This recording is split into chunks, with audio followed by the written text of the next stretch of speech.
तो चलिए शुरू करते हैं। इस वीडियो में हम पढ़ेंगे मध्यम अवधि तथा द्विपद गुणांक।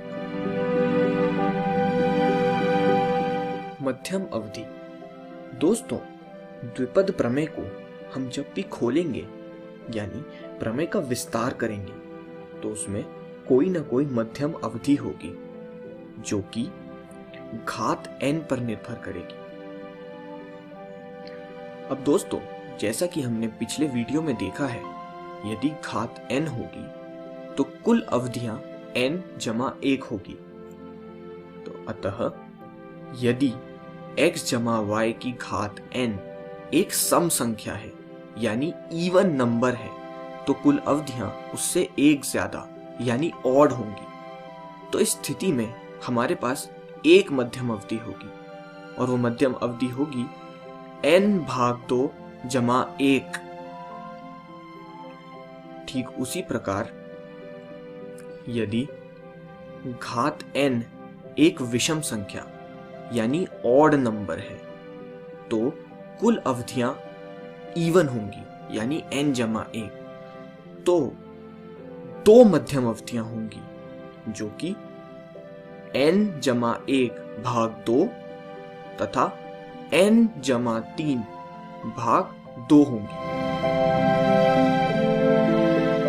अब दोस्तों, जैसा इस आकृति से आप देख सकते हैं, यदि अवधियां विषम संख्या यानी ऑड हैं तो मध्यम अवधि होगी n/2 जमा 1।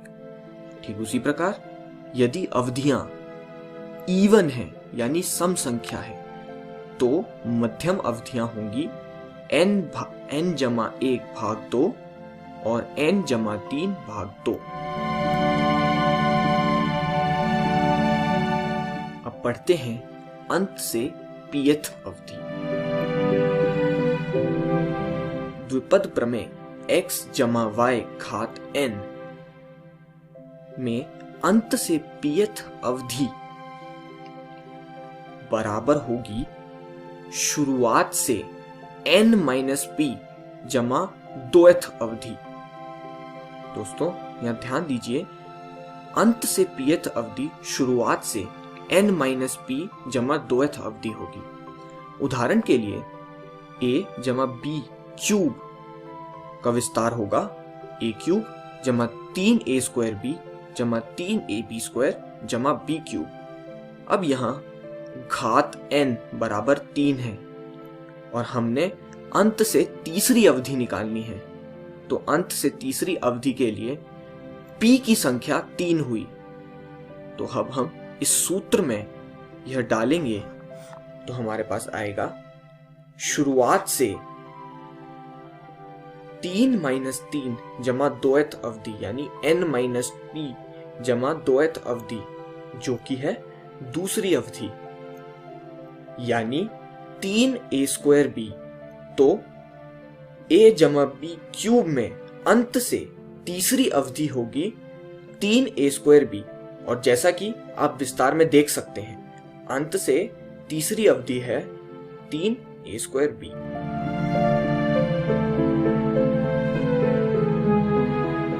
आइए अब पढ़ते हैं द्विपद गुणांक।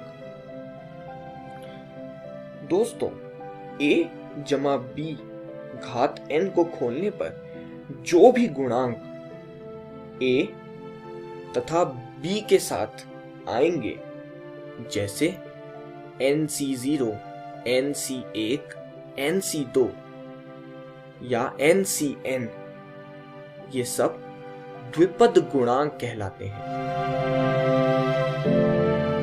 a जमा b घात n को हम खोलेंगे तो उसका विस्तार कुछ इस प्रकार आएगा। nc0 a⁻n जमा nc1 a की घात n-1 गुणा b अप टू ncn।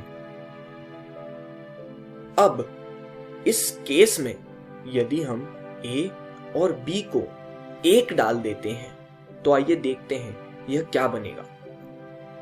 1 जमा a की घात n बराबर nc0 1 की घात n up to so on till NCN। हमने ऊपर वाले सूत्र में a और b की वैल्यू एक एक डाल दी है, तो यह बनेगा 2 की घात n बराबर NC0 जमा NC1 जमा NC2 up to so on till NCN। आप यह समीकरण ध्यान रख लीजिए दोस्तों, क्योंकि आगे इससे हम एक बहुत ही विशेष विधि डिराइव करने वाले हैं। इसको हम नाम देंगे समीकरण 1। उसी प्रकार अब यदि हम a की वैल्यू 1 और b की वैल्यू -1 डाल देते हैं तो देखते हैं यह क्या बनता है। यह बनेगा 1 - 1 की घात n NC0 जमा NC1 गुणा -1 up to so on till NCN। तो 1 - 1 हो गया 0 और यह रह जाएगा NC0 माइनस NC1 जमा NC2 minus NC3 up to so on till NCN। यहां आप ध्यान देंगे तो विषम गुणांकों के साथ माइनस का साइन है, तो हम इन्हें इकट्ठा कर लेते हैं तो यह आएंगे NC1 जमा NC3 जमा NC5, यानी विषम गुणांकों का योग बराबर NC0 जमा NC2 जमा NC4 up to so on, यानी सम गुणांकों का योग, जिसे हम समीकरण 2 बोलेंगे। 2 समीकरण हैं आपके सामने। आइए अब इनके प्रयोग से एक नई विधि डिराइव करते हैं। 2 की घात n बराबर NC0 जमा NC1 up to so on till NCN, जो कि समीकरण 1 है। अब हम विषम गुणांकों तथा सम गुणांकों के योग को अलग अलग करके लिख लेते हैं, जैसा कि मैंने यहां लिखा है। तो दूसरे समीकरण के मुताबिक विषम गुणांकों का योग तथा सम गुणांकों का योग आपस में बराबर है, तो वह बराबर हो जाएंगे। 2 गुणा सम गुणांकों का योग होगा। अब इस 2 को हम डिनोमिनेटर में ले जा लेते हैं, तो यह होगा NC0 जमा NC2 जमा NC4 अप टू सम गुणांकों का योग। तो यह फॉर्मूला बना 2 की घात n-1 बराबर सम गुणांकों का योग, और चूंकि सम गुणांकों का योग बराबर है विषम गुणांकों के योग से, अतः 2 की घात n-1 बराबर हुआ विषम गुणांकों के योग से।